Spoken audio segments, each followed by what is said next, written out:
شکر وباسئ چې جمدي ګرځئ څه حکومت ووالی خفه کېږئ ما څه ښځو ووالی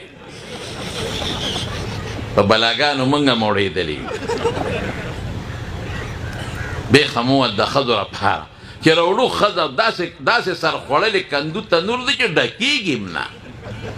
نه په جامو مړې شوې نه په جرابو مړې شوې نه په کېړو مړې شوې په هغې کې م وایي موږ خو داسې موږ له خو اسلام حق را نه کوي اسلام در سره نور څه وکړي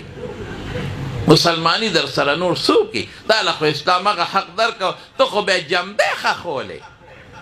په میراث کې خو د ښځې حق نو ته خو یې کور کېنولی د کور سردار یې دنه جوړه کړه او بالښت ته دې ډډه والې ده او ګوته خوځی دا شی راوړه ټماټر راوړه دا راوړه دا راوړه او زمونږ دا چې کوم یې خفه کېږي ما لکه پښتانه وي مونږ ټول سوکال وایي او سوکال نه وایي بار هم برید داسې یې بار برید داسې جغی بار سړی وایي بس د زمرۍ د برید ونیوی او چې کور ته لاړ شي برید لاندې بیا داسې او اسلام کې ما خو د ټول حقونه پوره کړل ګوټ کوم چاري کوم تاله راوړم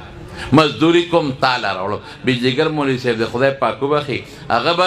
وایي د ښځې ټول حقونه پوره کړي دي یو یې پاتې دی وایي یو حق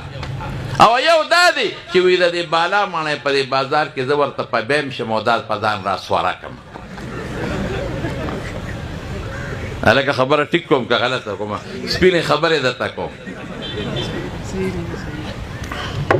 زما یو دوست تاسو به پیژنې بشیر جان په سترګو ړوند دی هغه کله ماته وي ما له ښځه وکړم خدای قرآن ته وګوره پام کوه ګوره دا ښځو والا ټول تباه و برباد دي خو غږ نه کوي غرق دی او په دې ګرانۍ کې خو تباه شو رونو بنیادي خبره درته زه وکړم زما به منې انشاءالله دې کې به ستاسو خیر حرام خوري مه کوئ حلاله ګټئ په لږه حلاله کې چې کوم برکت دی قسم دی که دا په ډېره حرامه کې وي په بل طرف وځي نو خبره ان لرې لاړه بنیادي دا وه چې هغه اوسې خبرې وکړې رسول الله مبارکه صحابي دې پرېږده پرېښوده منډه یې کړې بچو له یې پی ورکړل واپس راله نبي علیه السلام صحابي ته وی دا پرېږده بس او بیا اعلان وکړو وی د بچو په روزه کې به ښکار نه کوې ځکه دا تا مړه کړه حلاله کړه بچي داسې غرق شو د هغې د خوراک د وړو څوک نشته دی دا معجزه اوس به راشو خپل مقصد له نو شریف زمونږ د حضور پاک په معجزاتو کې غټه معجزه او د وجوه الاعجاز ورته وایي زمونږ تعلیمان خو هغه درته ډېر دلایل دي مختصر چې کله قرآن شریف نازل شو د مکې کافرانو حضور پاک دا تا خپلې خبرې دي دا تا رضانه جوړ کړی دی دا د خدای خبرې نه دي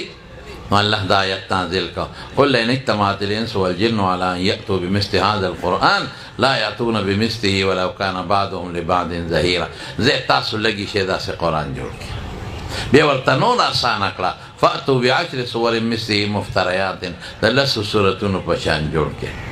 بیا ورته نور اسانه کړه وان کنتم فی ریب مما نزلنا علی عبدنا فأتوا بسورة من مثله ودعوا شهداءکم من دون الله ان کنتم صادقین د یو سورت رکوټي په شان ده طالبانو یې سورتن کې تنوین دپاره تنکیر تقلیل رکوټي سورت په شان سورت کوثر په شان جوړ خو چې د قرآن کم په عربي اصول و قواعد برابر چې غسي د بلاغت او فصاحت اسرار رموز د عربیت ایجاز وغیره دا پکې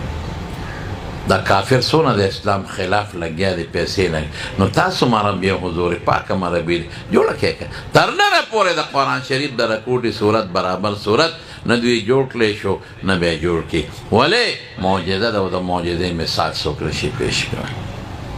او دا غټه معجزه